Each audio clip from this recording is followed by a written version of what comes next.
Olá, minha caríssima leitora ouvinte, olá, meu caríssimo leitor ouvinte, sejam mais uma vez bem-vindos ao Encontro Literário, seu podcast quinzenal sobre literatura. Nesse episódio, Fabrício Gomes, Opa! Samir Dalek Oi, gente. e eu vamos discorrer sobre duas literaturas pátrias bem famosas, portuguesa e brasileira. Ambas possuem suas virtudes, também suas mazelas, e a gente vai tentar apontar o dedo para cada uma delas e tentar cravar. Uma pode ser considerada melhor que a outra. Spoiler alert, talvez não, mas a gente já fala sobre isso. Mas antes, polêmica, já na introdução. Mas antes eu queria lembrar que todos os detalhes desses outros episódios estão lá no encontroliterário.com, como eu sempre comento, né? Tem as coisas legais lá da seção de comentários, as plataformas, se quiser ouvir direto no site pode, tem link pro Twitter, tem foto da gente, porque a gente é super bem apessoado. Enfim, dá uma passadinha lá e divulga pros seus amigos, amigas, parentes, cachorro, gato e afim. Mas vambora. Aujourd'hui, maman est morte, ou peut-être hier, je ne sais pas. Mandado de despejo aos mandarins do mundo. Fora tu, reles, plebeu. J'ai reçu un télégramme de l'asile, mère décédée, enterrement demain, sentiment distingué. Cela ne veut rien dire, c'était peut-être hier. He was Gollum, as dark as darkness, except for two big, round, pale eyes. E fora tu, imperialista das sucatas, charlatão da sinceridade e toda a juba socialista, e tu qualquer outro. Ultimátum a todos eles. Então tá, será que dá pra escolher uma melhor e uma pior? Né? Eu acho que a tentativa ou a pretensão do programa de hoje não é nem apontar dedo no mau sentido, né? Não é isso que a gente quer fazer, porque né, melhor, pior é relativo, depende de um monte de coisa, mas eu acho que a gente pode pensar em algumas coisas, principalmente pensar nas diferenças que eu acho que eu, Ale, sei lá, considero mais marcantes. Eu acho que tem diferenças que caracterizam literatura portuguesa e brasileira, meio que padrão, assim, né? Óbvio que tem a diferença de um autor para outro, né? Todo autor é diferente.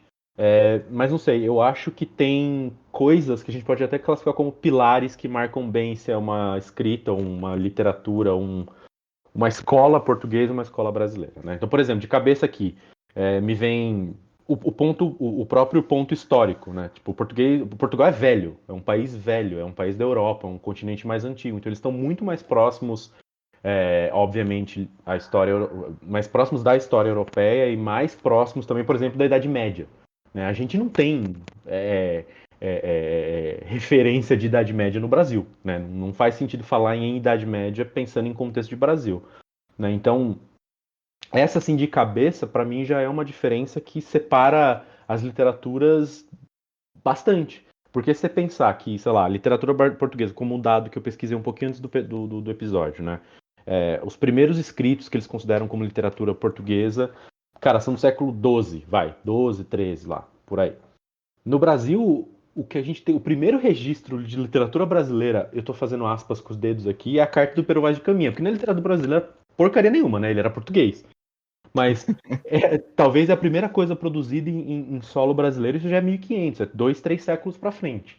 Né? Então você já tem uma diferença de 200, 300 anos entre uma coisa e outra, o que já diferencia, tipo, todo o histórico de uma e todo o histórico de outra. Então, eu acho que são diferentes e me incomoda quem tenta comparar só em base de, tipo, sabe, essa aqui é mais legal, essa aqui é mais chata. Acho que não dá pra fazer isso porque elas são muito diferentes, né? A gente tem as influências porque a gente é uma ex-colônia, mas acho que dá pra gente explorar um pouco com um pouco mais de carinho essas diferenças, né? E assim, falando de Idade Média, de história e tudo mais, eu tô ficando em uns exemplos bem rasinhos, assim, né? Acho que tem muito mais coisa que a gente pode falar aí. Até porque, por exemplo, o caso que você citou aqui da carta seria, então, de 1500, ok, e já seria uma apropriação total, né? Já não tem nada, não é nada de literatura brasileira, porque, como você falou, foi escrito por um português que tinha acabado de pisar aqui, então não tem nada de literatura brasileira, né? Então, realmente, é uma apropriação total para falar que é antigo, porque não vai ter nada mesmo. Mas, assim, de modo geral, eu entendo que, assim, elas têm muitas semelhanças, né? Até pela colonização mesmo, né? A gente tem que ter uma influência clara, né? Principalmente, acho que nos primeiros movimentos literários aí, existia um intercâmbio muito grande, Brasil e Portugal, não poderia ser diferente, né? A colônia com a colônia com o quê mesmo? Como é que chama? Colônia com o quê? Com os explorados? Não sei. Não, tem uma relação, né? Esqueci o nome, enfim. É colônia. Ah, rapaz. Bom, segue aí que a gente vai pesquisando aqui. Colônia, coroa, sei lá, enfim, mas tem que ter uma relação, né? Então, beleza. Agora, por outro lado, se a gente for analisar de uma forma um pouco mais abrangente, como você disse, enquanto tempo, a literatura brasileira, eu entendo, ela é um pouco mais plural, mesmo ela sendo menos extensa de uma forma temporal. O Brasil é muito mais novo, né? Nós somos descobertos, né, entre aspas, aí, pelos portugueses, então não tem como negar.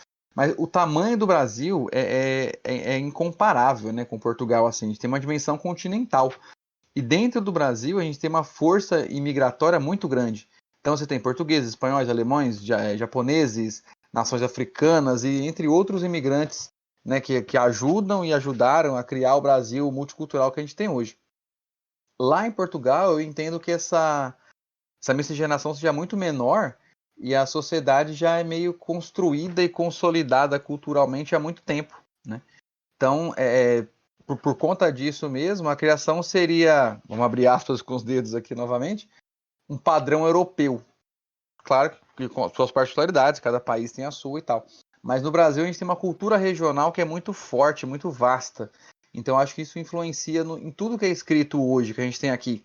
Seja em prosa, seja em verso e tal. Óbvio, né? Cada um pode escrever como preferir, né? Não tem como taxar também isso. Mas a gente tem algumas marcas regionais em autores, por exemplo, nordestinos, que vai diferir e muito das marcas regionais de escritores do Sul, por exemplo, né? Eu lembro quando o Samir comentou, né, do Tempo e o Vento, né, que contava vários e vários anos pela ótica sulista, a gente até comentou, fosse contada o mesmo período histórico por uma ótica, por exemplo, do Norte ou Nordeste, seria outra visão completamente diferente, né? Então acho que isso é um pouco do que pode dar aí de um ponto para a brasileira, vai a mais do que a portuguesa aí. Não, eu concordo, assim.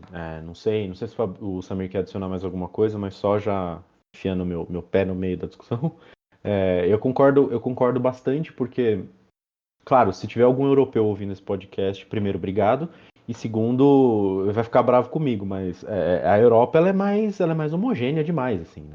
Tipo, principalmente nesse período que a gente tá falando lá pra trás, na época que os portugueses chegaram aqui e tal, você pensa em história europeia, claro que tem as particularidades dos povos e tudo mais, mas em geral é uma coisa bem mais homogênea, né? Tipo, se você pega literaturas do período de Espanha, Portugal, sei lá, Inglaterra. Não quero diminuir, não é isso, mas me parece, pelo menos nesse período, a gente está falando de origem, literatura origins, né? Então a gente está falando da origem dessas coisas. Me parece uma coisa mais homogênea. Quando ela cai aqui e começa a florescer, vamos dizer assim, você tem outras influências, você tem a mistura, inclusive, da literatura europeia. Então você tem a mistura da literatura dos portugueses que chegaram aqui, depois dos holandeses e espanhóis em alguma medida tal, e depois misturando com com os escravos que depois vieram para cá. Dessa coisa mais heterogênea aqui no Brasil, né? Então, em relação à literatura brasileira e portuguesa, eu não sei quanto à percepção de vocês, mas parece que sempre teve uma equivalência, assim, né? Digamos assim, antes do modernismo, né? Se você pegar no realismo, eu sempre pensei que, o Eça de Queiroz era meio que pau a pau com o Machado de Assis, digamos assim. Parecia que sempre tinha uma resposta. Só que é óbvio, né? Porque os estilos literários, eu acho que até o modernismo, digamos assim, eles procuravam seguir uma determinada escola, né? Então o realismo tentava trazer à tônica a característica das pessoas, né, digamos assim. E o modernismo tentou buscar uma identidade nacional, né? Se você pensar no Brasil, a gente buscou uma identidade nacional e nos outros países tentava buscar uma arte meio que individual, uma arte criativa, nova, né? Então, eu acho que talvez o modernismo foi a primeira escola que parou de tentar seguir os preceitos da escola em si, que você seria o mais bem-sucedido, você seria mais bem-sucedido quanto mais os preceitos daquela escola literária você seguisse, né? Era essa que meio que a regra, né? E o modernismo meio que quebrou, você não precisa seguir preceito da escola. O preceito do modernismo é ser livre, né? Verso livre, a prosa livre e tal. Então, eu sempre fiz uma comparação. O Eça de Queiroz, os caras têm Eça de Queiroz lá, a gente tem o Machado de Assis aqui, né? Se bem que eu sempre achei o Machado de Assis melhor que o Eça de Queiroz, né? Vai ser a polêmica aí, né? Enfim, Polêmica. Machado é melhor que o Eça, né? Mas o Eça é muito bom. Eu lembro que quando eu li o Crime do Padre Amaro, não achei lá, tipo, achei muito descritivo. Tinha uma história, a história em si é interessante e tal, mas ainda era meio muito sei lá, para descrever qualquer coisa. Descrever um móvel, essa de Queiroz gosta de descrever os detalhes do móvel e tal, né? E o Eça de Queiroz, acho que por conta do Crime do Padre Amaro, não é um autor que gostaria de me debruçar muito. Mas eu li o livro dele, A Relíquia, que eu sei que às vezes ele cai no vestibular, às vezes não cai. E A Relíquia eu achei muito interessante, que é meio que um cara que vai torrar o dinheiro da tia, meio vagabundão, assim. Eu curti muito o livro, o estilo, e vai fraudar, sabe? Tipo assim, a tia vai lá e fala assim, né? O cara, ele quer se ver livre de Portugal, né? E aí ele fala e aí ele vê que a tia é beata, né? E aí ele resolve arranjar uma viagem para Jerusalém para caçar relíquias, né? O Mar do Jordão e tal, né? Mas a ideia do cara jamais vai ficar atrás de relíquia, o cara, né, só vai para gastar o dinheiro da tia mesmo, né? Bom, isso é o que eu me lembro do livro, né? Se o livro não for exatamente isso, alguém me corrija aí. Mas enfim, eu lembro que eu gostei bastante da relíquia. Me quebrou um pouco a imagem que o Eça de Queiroz é aquele cara chato que vai descrever tudo e tal, né? Mas o Eça de Queiroz ele é realista mesmo. Os personagens dele, ele tenta trazer, ele não é aquela questão do romantismo, né? Ele tenta trazer meio que uma, uma falta de caráter dos personagens, ele tenta trazer aquilo. Não tanto quanto o Machado, né? O Machado, para mim, o cara, ele consegue ser fino, né? Ele consegue trazer aquela questão humana, sabe? Aquela questão da pessoa que tem aquela duplicidade no caráter, né? Tipo assim, fala que sim, mas pensa que não, né? Aquele amargor, né? O Machado traz isso como ninguém, né? E com uma leveza impressionante, né? Então, para mim, sempre teve uma relação, né? Tipo assim, tem um escritor lá, tem um escritor romântico lá de Portugal e tem um escritor romântico aqui do Brasil. Então, acho que no modernismo mesmo que quebrou e parece que às vezes foi totalmente diferente, né? Você vê que a literatura brasileira caminhou para uma maneira totalmente diferente da portuguesa, né? Fernando Pessoa, não tem como você ter um Fernando Pessoa no Brasil, né? Bom, no mundo, né? Então, quiçá no Brasil, né? Que o cara é muito único, a literatura dele. Você pega escreveu um ensaio sobre a cegueira, ganhou o Nobel. Saramago. Saramago, pô, esqueci o nome do Saramago. Aquele carinha lá, como é que é? Tá começando agora. Aquele qualquer, né? Bom, pô, Saramago, meu, não tem um equivalente brasileiro ao Saramago, né? A maneira que o cara escreve, como ele, né? Desde a pontuação, desde a forma, até os temas mesmo, né? Não tem, né? Em compensação também em Portugal, tipo, jamais teve um Guimarães Rosa, não tem como ter, né? Um cara que escreve daquele jeito, que escreve o sertão, que traz a linguagem do sertanejo. E Portugal também não tem muito. Você pensar nesses caras do Rubem Fonseca, que traz um pouco da violência urbana, né? Pegar a partir dos anos 70, essa questão da violência urbana, essas desigualdades sociais que muitos brasileiros vieram escrevendo, principalmente desde os anos 70, né? Portugal jamais vai ter uma coisa assim, né? Então, sei lá, acho que o modernismo é meio que a marca mesmo, né? Tipo, a marca de afastar totalmente as literaturas, né? Se talvez até anteriormente dava para você puxar uma coisa ou outra, né? E no modernismo afastou, né? Não sei se vocês imaginam, se vocês concordam com isso também. Não, eu concordo, eu só queria adicionar, amarrando isso que você falou com o que o Fabrício falou. O lance do regionalismo. Primeiro que se a gente pensar que o modernismo é o que separa as duas coisas, já mostra a distância das literaturas historicamente falando. O modernismo é de 1922, dos anos 1900. Cara, isso é muito tempo depois do que a gente entende por literatura portuguesa. Então já tem por aí. Né? A gente demorou, eu tô pondo entre aspas aqui, né? A gente demorou aí 400, 500 anos para começar a separar, justamente por conta de todas essas misturas. E esse lance das escolas, eu acho que é legal a gente sempre pensar, até quando a gente estudava na faculdade, você lembrar as escolas literárias, né? Do barroco sei lá, ao pré-modernismo, Era tudo muito europeuzinho mesmo, né? Então é o que o Samir falou, eram escolas moldadas ao que a gente conhecia de literatura lá pra trás, né? Da Europa. E aí quando você chega depois da ruptura e tudo mais, e pensa, faz esse raciocínio que você tá fazendo, tipo, não dá pra ter um Fernando Pessoa aqui no Brasil, assim como não dá pra ter um Guimarães Rosa lá em Portugal, dá pra ir mais além e pensar nesses escritores mais regionais, tipo Suassuna, sabe? Não dá pra ter um Suassuna em Portugal, né? É muito específico, vai ser redundante, mas é muito Muito regional. nosso, né? É muito nosso. Então, tipo, o Ferreira Goulart, sabe? O Baldo Ribeiro, esses caras assim são caras que, tipo, depois que a gente conseguiu romper e falar, cara, não, é diferente, mesmo. Tudo que a gente já imaginava 400 anos pra trás, a gente agora tem certeza que é diferente. A gente caminhou pra lados bem diferentes, mas bem à parte, né? Então acho que isso é. Eu concordo com o que o Samir falou. Eu acho que em algum momento caminhou muito próximo e numa espécie de competição, porque era, né, o criador e criatura, uma coisa assim, né? Colônia e reino. Eu acho que reino é a palavra que a gente estava procurando, o Fabrício. Acho que era essa mesmo. Não Né? era, Eu acho não que era, não era metrópole? Tipo, metrópole. Metrópole, boa também. pode ser também. Então é isso, né? Era ABC e São Paulo, vamos colocar assim, né? E acho que em algum momento a gente percebeu, a gente chegou numa produção literária muito, muito forte, muito diferente, né? E isso deu uma identidade interessante que hoje dá pra ficar, é diferente, é ponto, não é porque é o mesmo idioma, aí seria a mesma coisa que falar que literatura de origem africana em português é igual literatura portuguesa brasileira, né?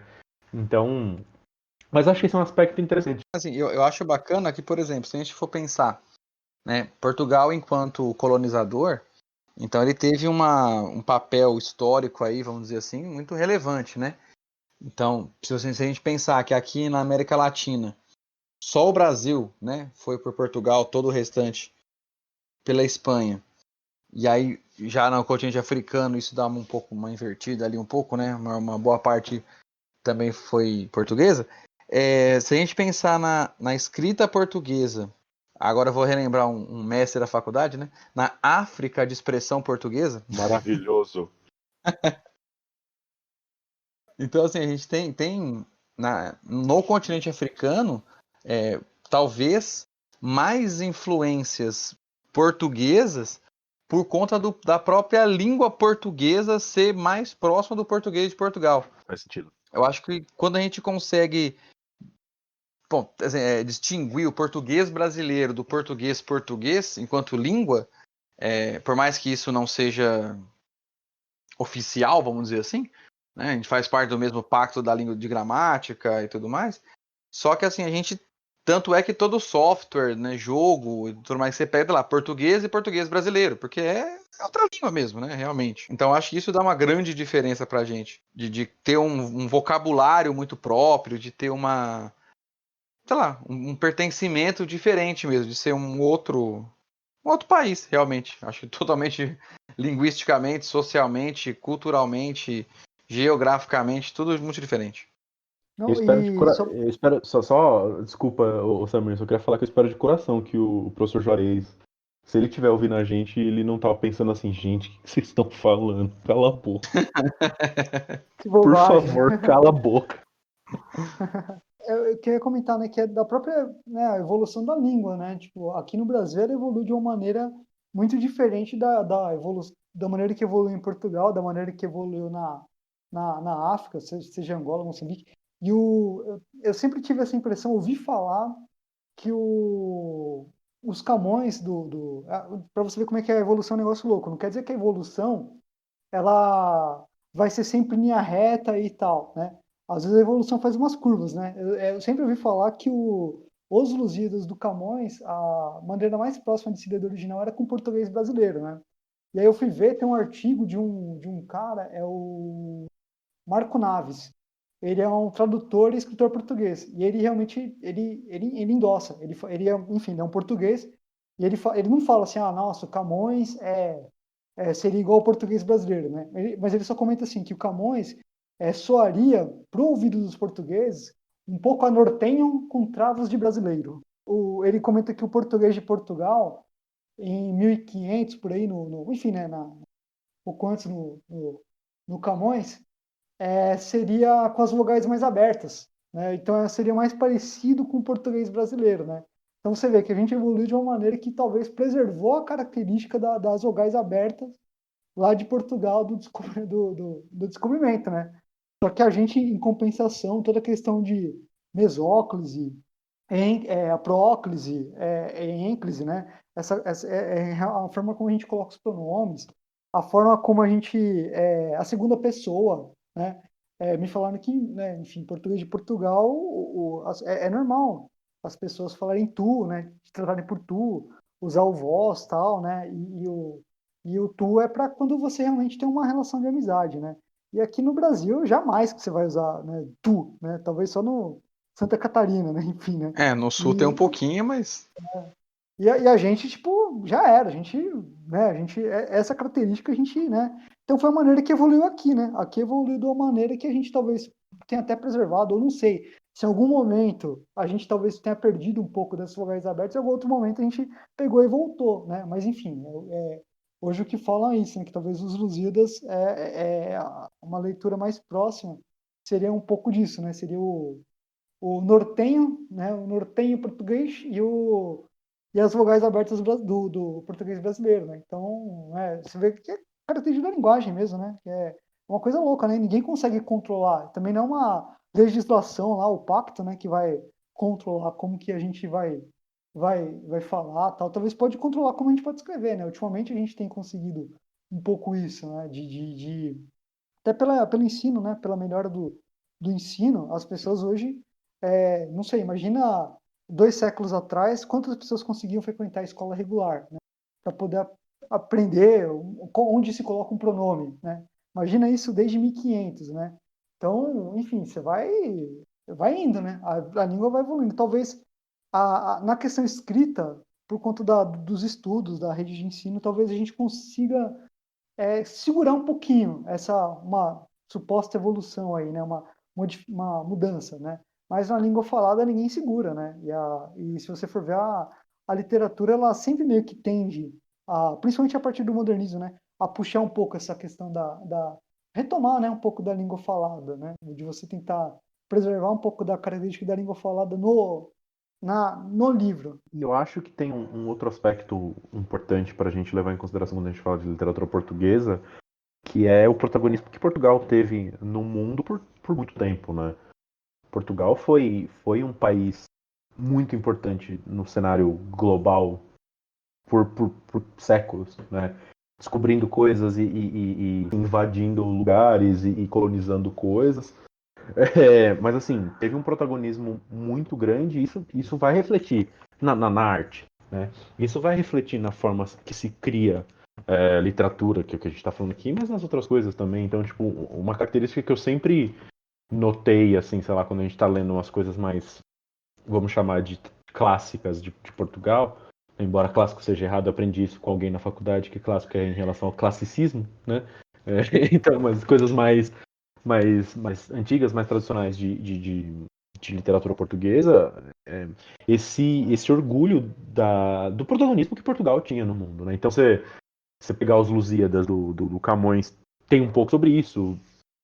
Tudo bem que há quem diga, a gente pode até falar disso daqui a pouco, há quem diga que é só uma cópia descarada da Odisseia, né, do Homero, mas enfim. Mas no próprio mensagem do Fernando Pessoa, essa tentativa, esse ufanismo mesmo, esse retorno a Portugal como grande império, né? Tanto que eles se referiam, não sei se é só no mensagem ou se isso acontecia em Portugal já, mas corriqueiramente, mas eles se referiam a Portugal como quinto império, né? Tipo, ia ser o próximo grande império do mundo, assim. Então, tipo, isso se reflete na literatura, assim como a nossa condição de país colonizado se reflete na nossa em alguma medida, né? Acho que a gente se liberta disso depois, mas não dá para negar o aspecto sociológico da coisa, o social até histórico, né? Tipo, os caras vão falar, cara, a gente é Portugal, cacete. Né? Olha a quantidade de território que a gente tem, olha a quantidade de coisas que a gente faz. Né? Isso vai derramar para o que eles escrevem. Então, tipo, esse ponto eu acho interessante também de como eles sempre, e isso eu acho muito foda em literatura, especialmente portuguesa, de como eles sempre foram muito foda em exaltar Portugal, né? Esse ufanismo que a gente fala, que depois a gente teve aqui o ufanismo brasileiro, até o patriotismo americano, que é o que a gente tem hoje, o português lá no século nada já tinha muito forte, porque os caras eram gigantescos, né? A gente sempre ouve que lá em Portugal mesmo existe uma... E eu vou fazer a mesma coisa com o Brasil depois, tá? Mas enfim, só pra deixar todo mundo aí já preparado, mas... Em Portugal a gente tem uma briga, uma discussão bem boa entre quem foi o maior escritor português, né? Se foi o Camões ou se foi o Fernando Pessoa. Eles têm centenas de outros escritores, mas os dois grandes expoentes da literatura portuguesa são Pessoa e Camões, né? E até onde eu sei, até onde eu lembro de ter lido sobre e tal, rola umas tretas mesmo entre os caras. Lá falando, não, você tá maluco, o Camões é muito maior que Pessoa e vice-versa. Vocês têm alguma opinião sobre isso? Vou deixar pro Jay essa aí. Se pingar na minha área, eu chuto o Fernando Pessoa. Assim, seco. Porque, não por nada, mas acho que as construções dele, do que eu já tive acesso, né, à leitura, posso estar falando uma bobagem sem tamanho aqui, mas se existe essa discussão toda, é sinal que não é uma bobagem tão grande. acho que as construções dele, a questão dos heterônimos e tal, tudo mais, acho que ele é muito mais versátil, vamos dizer assim, que o Camões. Eu acho essa versatilidade me conquista mais do que a do Camões. Ó, eu ia comentar que eu gosto mais do Pessoa, mas eu acho maior o Camões. Pelo marco mesmo. Afinou. Não, eu gosto mais do Pessoa, porque, pô, né, o cara escreveu aqui, né, praticamente contemporâneo nosso, né, digamos assim, né, comparado com o Camões, né, nosso contemporâneo. Mas Outro dia, né? Outro dia, escreveu ontem, né, mas Tá pegando manuscrito ainda. Mas eu acho que talvez o que a obra do Camões representa, né, assim, tudo bem, a pessoa escreveu pra caramba, é genial, tal, né, mas o Camões meio que foi o cara fundador ali, né? O cara conseguiu escrever uma epopeia que em poucas línguas do mundo tem, né? Esse tipo de... Independente da questão de chupinhar, Odisseia ou não, né? Enfim. Mas é uma coisa que em poucas línguas do mundo você tem umas epopeias daquele vulto, né? E na época os Lusíadas ele discute muita coisa de Portugal, né? Então ele era um cara que, apesar de parecer que tá aquele negócio que tô discutindo os deuses e tal, né? Era um cara que estava inserido no tempo dele e ele estava discutindo sobre a grandeza de Portugal ainda naquela situação de se Portugal ia se lançar, novas navegações, se não ia. Então acho que ao mesmo tempo a obra dele tem uma questão dele discutir um pouco a atualidade de Portugal, saca?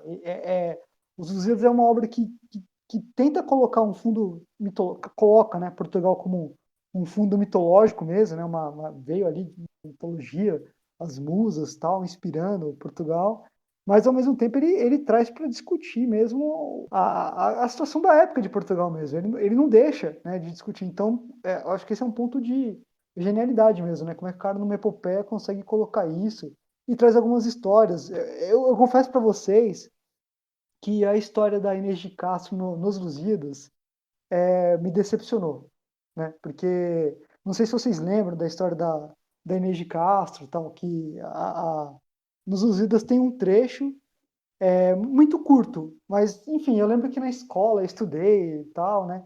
E enfim, nunca mais me inteirei. E aí depois eu fui não lembro por que acabei deparando com a história da Inês de Castro, né? Que a Inês de Castro ela foi uma pessoa que fazia parte da corte, o Dom Pedro português, né? Vocês sabem que o Dom Pedro I nosso, ele equivale ao Dom Pedro IV deles, né? E o Dom Pedro I deles, né? Que seria o Dom Pedro I, ele queria casar com a Inês de Castro, né? Ele queria casar, só que ela não era nobre, enfim, ela era de uma nobreza mais baixa, né? Meio baixo clero, né? Então pegava mal na corte portuguesa o futuro rei casar com a Inês de Castro, né? Pois enfim, né? O pai do Dom Pedro, ele também estava meio que mancomunado com isso, mandou se matar. Ok. Não, ó a história. Aí mandou se matar a Inês de Castro. Foi mandada matar, porque o Dom Pedro ele não arregou, ele queria casar com a Inês de Castro, né? E aí a Inês de Castro foi morta, né? E aí o Dom Pedro, quando ele assumiu o trono, Dom Pedro I deles lá, ele pegou, foi atrás dos 3 assassinos da Inês de Castro, se eu não me engano, um escapou, os outros 2, diz a lenda, que ele matou um na frente do outro e comeu o coração, né, na frente daquele que ainda estava vivo, para mostrar que, tipo, ó, não tem o perdão, né? E teria comido o coração na frente do cara, o cara sendo torturado, e depois matou o cara. E depois disso, pelo fato da corte portuguesa não suportar a ideia da Inês de Castro, ele pegou, teria mandado desenterrar a Inês de Castro, sentou ela no trono e fez aquela relação do beija-as-mãos, né, do beija-as-pés, né, que os nobres portugueses, para reconhecer o rei, tem que ir lá, né, beijar a mão, né, tipo, meio que pedir bênção para o rei, né. E ele fez os nobres portugueses, teria feito os nobres portugueses, toda a corte, ir lá e beijar a mão do cadáver da Inês de Castro, né. Então, esse é o Dom Pedro I de Portugal. Cara E aí, tranquilo de se lidar, pelo visto, né? Tem um filme do Liam Neeson que chama Busca Implacável, que é baseado nessa história, onde ele vai atrás de todo mundo e mata todo mundo. Ainda bem que não Mas desenterra eu- ninguém, né? Que hoje em dia é crime já, né? Mas né, você pensa, que história, né, cara? Olha que história, né? Tipo assim, e aí eu fiquei pensando, pô, né? Eu na adolescência, alguém me contou isso, e tipo assim, tem nos Lusíados, né? Eu falei, pô, alguém me contou isso, e eu não lembro dessa história, eu não lembro da história de desenterrar um cadáver, pô, essa coisa toda, né? Aí eu fui ler fui reler nos Lusíados o trecho, e o Camões, acho que, putz, cara, acho que são uns 6, 7 versos que ele conta, porque o Camões ele quer mostrar, pô, como que Portugal foi grande e tal, né? E ele vai narrando algumas histórias de alguns reis, e pelo fato do Dom Pedro lá ser, tipo, considerado um período de bonança, né? Ele cita, né? Tipo assim, pô, essa história da Inês de Castro, né, e tal, né? Só que são 7 versos, eu falo, pô, né, o cara podia ter uma baita história dessa, né, Estendido um pouco mais, né? que eu falo, pô, é toda uma história mitológica, né? Portugal tem, acho que a Quinta das Lágrimas, que seria onde a Inês de Castro sabe, alguém falou para ela, você vai morrer, né? E aí ela teria chorado, e aí dizem que virou uma quinta, que nasce o rio e tal, né? E o Dom Pedro, esse Dom Pedro, que é conhecido como Dom Pedro o Justo / Cruel, né? O nosso Dom Pedro, lá para eles, é conhecido como Dom Pedro IV, o Soldado, né? Porque o nosso Dom Pedro, lá, ele chegou a regimentar uns soldados e tomar Portugal à força, né? Porque a casa tinha caído para ele lá quando ele ficou aqui no Brasil, né? E aí ele reuniu os soldados e tomou a força mesmo, né? Porque o bicho estava pegando. Então lá ele é conhecido como Rei Soldado, né? E aí esse Dom Pedro Justo Cruel, ele mandou fazer os túmulos dele e da Inês de Castro de uma maneira que um túmulo ficasse de frente para o outro. E ele falou assim, não, quando rolar o fim do mundo, tal, né? Quando Jesus nos chamar, tal, né? A primeira coisa que ele queria ver era a Inês de Castro, né? Aí, tipo, uma alma ia ver a outra logo de cara, né? Então, até hoje, tem uns túmulos lá do Dom Pedro e da Inês de Castro, são lindos, cara. Se você olhar procurar na internet, tá em Alcoçaba os túmulos, né? Ele cravejou, tal, o cara fez mó esquema, né? Pô, tipo um Então, Taj assim, Mahal da vida, assim, ficou bonito. Olha, pô, essa mó parte eu já bonito. gostei mais do que. Mas enfim, cara, você vê, né, o Camões, então, né, fiquei meio triste nos Lusíadas, que o Camões, ele, pô, pegou e colocou uma história dessa em sete versos e tal, né, mas, pô, dá pra entender. Né? Então, em suma, o Camões foi uma decepção pra você, é isso. Eu só ia dizer aqui que, em suma, né, roubando o que o Fabrício falou, o Camões era um vendidinho, né? Aí, Que ó. pra não sujar a imagem do rei, deu uma maquiada. Não, tô brincando. Mas assim, eu sou um cara super imparcial quando a gente fala de Fernando Pessoa. Eu sou super imparcial e eu acho Fernando Pessoa o maior escritor português. Mas assim, eu sou super imparcial. Total, né? Não, mas eu acho de verdade uma discussão interessante porque tem tudo isso que a gente falou, né? Tem a qualidade do Pessoa, ele sendo mais contemporâneo e tal, mas tem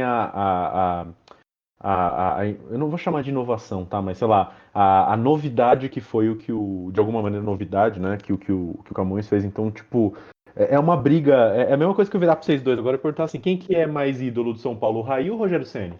Né? Então, vocês não precisam responder, tá? Eu vou pular essa. Mas o que vocês precisam responder é a próxima. A gente tá indo aqui pra 30 e poucos minutos de episódio. Próxima polêmica é Machado de Assis, ó o bingo aí. Maior escritor brasileiro, sim ou não, por quê? Ah, quer começar você, Cham? Que foi eu mesmo? Mas vou começar. Então, você começou a última, eu vou começar essa aí. Arrepia. Sim, sim, Machado é o maior escritor, porque ele é um cara que conseguiu ver no período do realismo, ele conseguiu ver a alma, ele conseguiu, através de uma forma elegante, fina, leve, ele consegue trazer essas hipocrisias, essa podridão que as nossas, os nossos costumes sociais, né, fazem a gente ter, né? Então, para mim é o Machado, ele consegue desnudar, acho que a alma humana como ninguém e de uma maneira leve. E é um cara no realismo fazer o que ele fazia, é um cara super inventivo. Não sei se vocês lembram, no Memórias Póstumas de Brás Cubas tem um capítulo que são só pontos, né? Porque é um encontro de uma Nossa, relação é sexual verdade. né? Uma relação sexual, né? Que eles vão ter uma relação lá. Agora esqueci, é do Brás Cubas com, enfim, não lembro a outra personagem. E o cara fez, imagina, tipo, no realismo, né? Não é normal você pensar, falar, pô, fazer um capítulo só com pontos e tal, né? O cara, pô, em pleno realismo, o cara tava esbanjando qualidade, né? Então, para mim, se o Machado do modernismo fosse, eu imagino que ele ia aprontar Altas mil e uma confusões, confusões. Altas confusões. talvez. Não, sim, pra mim aí não tem muita dúvida, não. Acho que podem vir outros, talvez tão bons quanto, mas eu acredito que o nosso Joaquim Maria Machado de Assis ainda ou tem um pódio aí. Acho que ele tá num posto, vamos fazer um comparativo aqui, tipo o Pelé no futebol, assim. Acho que não tem muito como tirar dele, não.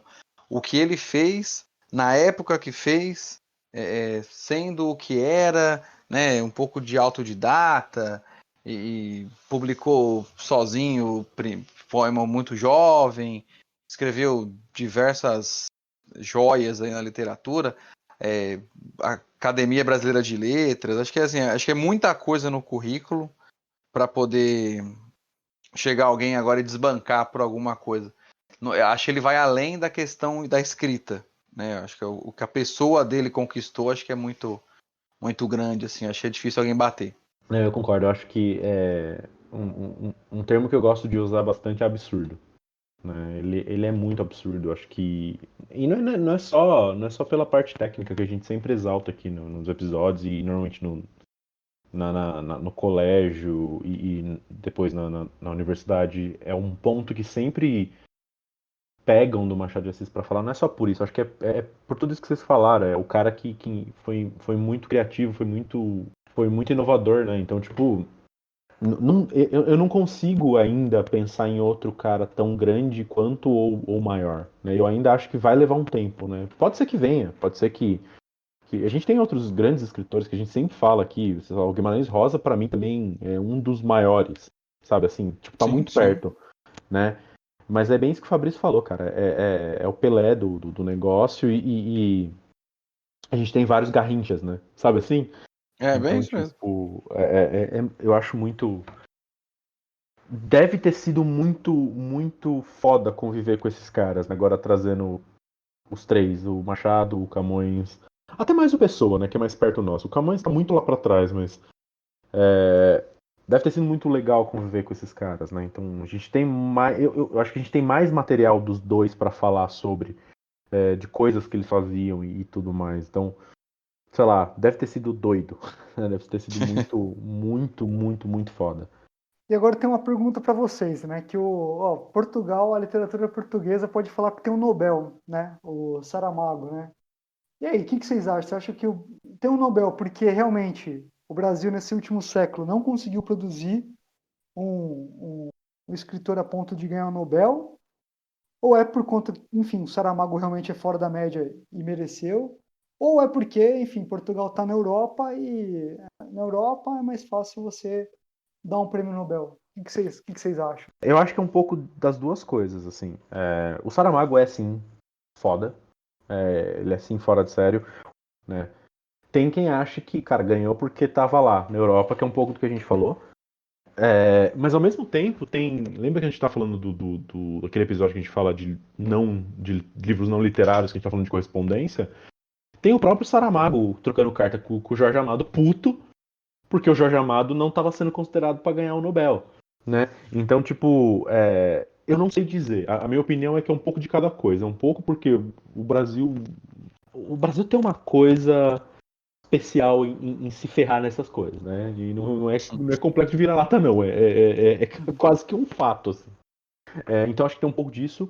E ao mesmo tempo tem o ponto de que, sei lá, de repente tinham realmente outros escritores muito melhores, né? Mas, cara, eu não sei os critérios, mas pra mim parece tão absurdo, nem que seja póstumo, mas pra mim parece tão absurdo um Machado não ter um Nobel de Literatura, um Guimarães Rosa não ter um Nobel de Literatura, né? Então, eu não sei dizer o que acontece, mas enfim, eu não tenho uma resposta. Eu acho que é um pouco de cada opção. Não estarmos na Europa. O Machado de Assis, eu tô alongando muito, mas o Machado de Assis está começando a ser conhecido mais agora fora, porque acho que publicaram várias coisas do Machado em inglês. Nos Estados Unidos estão começando a estudar mais o cara, conhecer mais o cara, agora, 2020. Né? Então também tem um pouco disso, de tipo, um problema dessa divulgação mais em massa do que se produz aqui, ou que se produzia aqui. Então acho que tem um pouco de cada coisa. Não sei se faz sentido tudo isso que eu falei, mas é meio por aí. De forma direta, concordo contigo, acho que sim, o fato de não estar na Europa pesa muito, né? Até dei uma pesquisada para ver aqui, por exemplo, o prêmio é entregue desde 1901. E aí você tem como o país mais premiado aqui, no caso laureado, né, que eles falam do laureate lá, tal, é a França, que tem 15. Então, assim, se você pensar na França como aquela questão de Isso só berço do literatura. iluminismo, só literatura. Tá. Então, assim, o berço do humanismo, iluminismo, aquela coisa toda, então acho que os franceses têm aqui um tempo à frente. E acho que, assim, na questão de literária, né, a Europa tem realmente séculos à nossa frente, como em todas as outras questões, por conta de existir há muito mais tempo. Sim. Né? Mas, assim, nos últimos anos tem sido um pouco mais espalhado, né? Apesar de ainda ter uma concentração muito grande europeia. E aí eu acho que também vai muito da questão escolar, né? A gente tem uma educação melhor, então acho que consequentemente você vai ter mais pessoas escrevendo nos países do hemisfério norte, vamos dizer assim. E aí você acha que também talvez tenha mais chance de ter mais gente escrevendo coisas muito boas, ou, enfim, de acordo com os critérios que eles integram ali. Mas que eu acho realmente um Jorge Amado da vida nunca ter ganhado, o próprio Machado, né, que seja póstumo, como você falou mesmo, e uma Clarice Lispector, sabe assim, umas coisas muito aquém, né? Mas acho que vai por aí. Acho que o fato de não estar lá em cima dá uma diferença, sim. Talvez a língua aí, né? Porque mesmo Portugal, você pensar, o Nobel de 1901, né? Fernando Pessoa, em tese, estaria apta ali, né? Para ganhar Sem tal, dúvida, né? sem dúvida. Se bem que o reconhecimento do Pessoa foi mais depois que ele morreu, né, Xande? Você que é o cara mais antenado, assim, né? Enquanto ele estava vivo, acho que talvez a obra dele não era tão reconhecida, né? Ele tem um certo destaque quando ele é vivo, porque ele tem vamos dizer, aquele padrão do escritor da época que escrevia para jornal, publicava coisa aqui, publicava coisa ali. Mas eu acho que o corpo literário dele ele só ganha só tem aquela explosão, acho que sim, depois que ele já morreu. Mas ele era razoavelmente grande, sim, enquanto vivo. Talvez mais para dentro, né, de Portugal. Eu acho que ele expande pro mundo depois. Que é quando começam a achar carta, achar escrito, achar manuscrito, as pessoas começam a estudar e entender o fenômeno dos heterônimos e tal. É uma coisa que até hoje é um pouco complexa do ponto de vista acadêmico, né? Então, tipo, é um pouco dos dois. Eu acho que ele era mais conhecido localmente, vamos chamar regionalmente, e depois da morte ele começa a cruzar um pouco fronteira, cruzar mar e ser um cara mais, puta cacete, esse cara é muito grande, né? Ele é muito estudado nos Estados Unidos, por exemplo, hoje. Né? É muito estudado na França, é absurdamente estudado na França. Então, tipo, eu acho que é um pouco dos dois, mas nessa época não sei dizer, assim, se o quão conhecido ele já era, né? Não, mas é também meio loucura, né? Que você pensar, por exemplo, o Joyce lá, né? O James Joyce morreu em 39. Nunca sequer foi que eu saiba, nunca sequer foi cogitado pro Nobel e, enfim, ele tem uma estatura que eu acho que ninguém ali que ganhou naquele período de 1901 a 39 talvez tenha, né? Mesmo pensando em língua francesa, você pensar o Marcel Proust, né? O Proust, ele faleceu em 22, né? E ele chegou a ganhar um prêmio, pelo que eu estou vendo aqui, ele ganhou um prêmio interno na França, prêmio Goncourt, mas o Nobel também nunca ganhou. E se você perguntar provavelmente para algum crítico literário francês qual que seria o maior autor francês a partir de 1901, a data do Nobel, muito provavelmente o nome do cara ia ter que estar lá, né? O Marcel Proust ia ter que estar lá, né? E o cara não ganhou o Nobel, né? Até meio louco também, né? Esse negócio do Nobel, né? Como é que é essa escolha e tal, né? Porque vai saber, né, como é que você vai. Quais são os critérios, né, que os caras vão. Grandes franceses ganharam, outros grandes ingleses, alemães, espanhóis, enfim, cada um aí teve sua coisa. Mas essas premiações é complicado, né? Assim, você ter uma base. Eu acho que a maioria desses grandes escritores que a gente conhece hoje também, muitos deles, talvez a época em que viveram, na maioria deles não eram tão celebrados quanto são hoje. Acho que a maioria deles, quem colheu os frutos foram os familiares, né? Eles mesmos talvez nem tanto. Pra não se estender muito, mas você expande pra arte, é uma coisa do Van Gogh. O Van Gogh morreu pobre, sabe assim? Então, tipo, hoje um Isso. quadro do Van Gogh é um absurdo. O que o Fabrício falou de ser complicado, porque, cara, é uma coisa tão subjetiva você dar prêmio pra arte, né? É muito subjetivo. É diferente de você dar um É Nobel difícil, né? de Química e Física, que tem uma contribuição mais palpável e mais prática para as coisas, pra Nobel de Arte. Cara, o fulano ganhou porque a história dele, ou o livro dele é muito bom. Cara, depende pra quem, né? Então, assim, qual o ponto de análise? Então, assim, é o que você falou, é muito difícil a gente entender como que isso é escolhido. E isso não é dizer que quem ganhou não mereceu, o ponto não é esse. E até o que Não, o, não. que o Saramago fala pro Jorge Amado nas cartas. Cara, eu não tô dizendo que fulano ou fulano não merece. Eu só acho que você, Amado, Jorge Amado, também merecia, né? E nem foi considerado. Mas é isso. Acho que fechamos a pauta, Opa, Sim, cumprindo o objetivo de não ter uma resposta para para qual literatura é melhor ou pior. acho que sim. Muito bom, acho que a tônica do encontro literário é um pouco essa. Cara, em literatura tudo depende. Eu nunca vou me responder nada. Sempre é uma variável, né? Exatamente. Para fechar aqui o episódio, começar com as indicações, eu vou começar. E vou ser super original, vou indicar Fernando Pessoa, né? Já que a gente falou bastante dele, falou de literatura portuguesa brasileira, eu vou indicar uma mensagem justamente pelo que eu comentei em relação ao feminismo português, a essa coisa que o português sempre teve com a sua história. Né? E o mensagem é isso, né? É o Pessoa tratando de Portugal com a grandeza que tem para os portugueses, né? Que é o lance do Quinto Império. Tem um mito em Portugal que eu, enquanto estava pesquisando aqui para a pauta, eu esqueci de comentar, que é o tal do sebastianismo, né? É verdade, vai voltar da guerra um dia, né? Exato, que eles têm essa coisa de que o cara vai voltar, vai renascer e tudo mais, né? E é engraçado, gente, eu preciso cortar, porque senão a gente pode falar mais 2 horas, porque isso se conecta muito com o que o Samir falou do Finnegan's Wake no outro episódio, que é o mito de quando isso acontecer, Portugal vai voltar a ser grande, que é a mesma coisa, quando o Finnegan acordar, a Irlanda vai voltar a ser grande, né? É engraçado como tem esses mitos lá na Europa, como eles se falam. O Joseph Campbell deve adorar isso, mas enfim. Então eu indico o Mensagem, que é um livro. Ele é bem. Cara, ele é um livro sobre Portugal. É tipo, cara, Portugal é foda, ode a Portugal. Mas é um baita livro do Fernando Pessoa. Apesar da minha predileção aí pela literatura tupiniquim, vou fazer uma indicação aqui de um livro português, né, para fazer um contraponto aqui, para falar que nem tanto a mar, nem tanto a terra. Uma obra que é do fim da década de 50, gostei muito quando eu li, cara, achei de uma realidade muito forte, assim, uma coisa muito legal.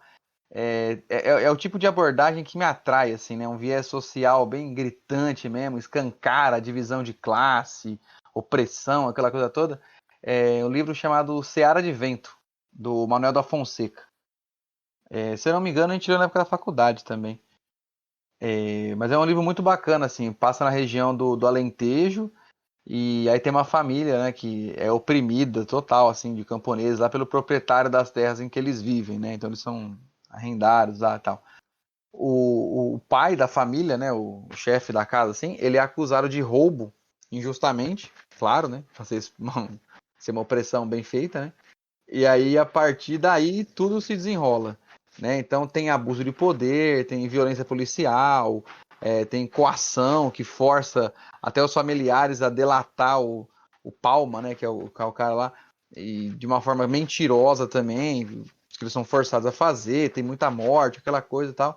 E eu lembro que quando eu li, me fez, em alguns momentos, lembrar o Homem na Estrada dos Racionais. Muito bom, assim, muito bacana. Cara, eu vou recomendar um português que acho que essa é a chance, né? A gente falando um pouquinho de literatura portuguesa, então é o Saramago. O cara ganhou um Nobel com todos os méritos. Eu acho que o Brasil tinha totais condições de ganhar um Nobel num desses anos aí, enfim.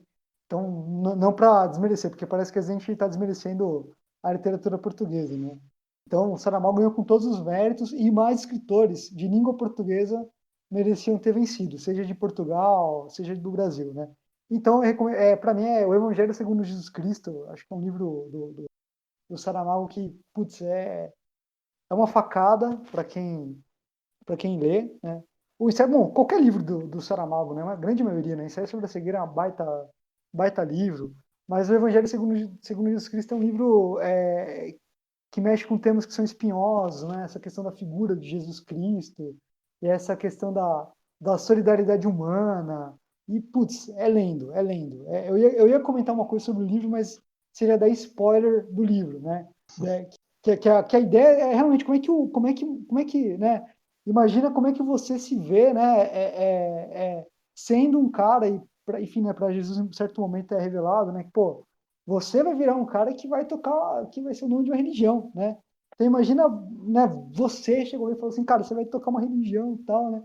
Imagina como é que fica a cabeça do cara, né? Então é muito interessante, é um livro, e é uma facada, né, nessa questão do que é ser humano, do divino, do humano, de solidariedade. Então, o Evangelho segundo Jesus Saramago é baita livro. Mais um belo programa para os anais da história, né?